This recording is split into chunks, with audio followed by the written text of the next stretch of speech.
Ankleshwar educational trust સંચાલિત જલારામનગર સ્થિત SVEM Gujarati માધ્યમિક સ્કૂલ ખાતે આજરોજ ભારતીય સંસ્કૃતિના બે અતિ પવિત્ર પર્વો ગુરુ પૂર્ણિમા અને ગૌરી વ્રતની અત્યંત ઉત્સાહપૂર્વક અને દબદબાભેર ઉજવણી કરવામાં આવી હતી। આ ઉજવણીના ભાગરૂપે શાળાના પૂર્વ પ્રાથમિક તેમજ પ્રાથમિક વિભાગના વિદ્યાર્થીઓ માટે વિવિધ સર્જનાત્મક સ્પર્ધાઓનું આયોજન કરવામાં આવ્યું હતું, જેમાં ફ્રૂટ ડેકોરેશન, ટોપલી શણગાર, ફૂલોની આકર્ષક રંગોળી, તોરણ મેકિંગ, હેરસ્ટાઇલ અને ગ્રીટિંગ કાર્ડ મેકિંગ જેવી સ્પર્ધાઓમાં વિદ્યાર્થીઓ કળા અને કૌશલ્ય દાખવીને ભારે ઉત્સાહભેર ભાગ લીધો હતો। શાળાના આચાર્ય બિલેન્દ્રસિંહ કેસરોલા તેમજ સુપરવાઇઝર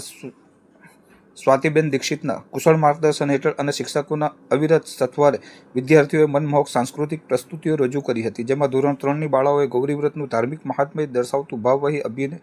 અભિનય ગીત રજૂ કર્યું હતું, જ્યારે ધોરણ 6ની વિદ્યાર્થીઓએ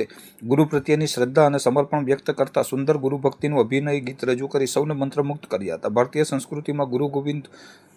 દોનો ખડેનો જે અમર સંદેશ આપવામાં આવ્યો છે અને ગુરુને ઈશ્વર તુલ્ય પૂજનીય ગણવામાં આવ્યા છે, તે જ પવિત્ર ભાવનાને ચરિતાર્થ કરતું એક અત્યંત પ્રભાવશાળી નાટક ધોરણ 6ના વિદ્યાર્થીઓ દ્વારા મંચસ્થ કરવામાં આવ્યું હતું। આ પ્રસંગે શાળાના શિક્ષક તુષારભાઈએ પોતાના પ્રાસંગિક વક્તવ્યમાં વિદ્યાર્થીઓના ગુરુ પૂર્ણિમાનું આધ્યાત્મિક તથા સામાજિક મહત્વ ખૂબ જ સરળ અને રોચક શૈલીમાં સમજાવ્યું હતું। સમગ્ર કાર્યક્રમનું સફળ અને સુંદર સંચાલન બિનલબેન ગાંધી દ્વારા કરવામાં આવ્યું હતું અને કાર્યક્રમના અંતે ઉપસ્થિત સૌનો આભાર માની કૃતજ્ઞતા વ્યક્ત કર્યા બાદ કાર્યક્રમની ભાવસભર પૂર્ણાહુતિ કરવામાં આવી હતી।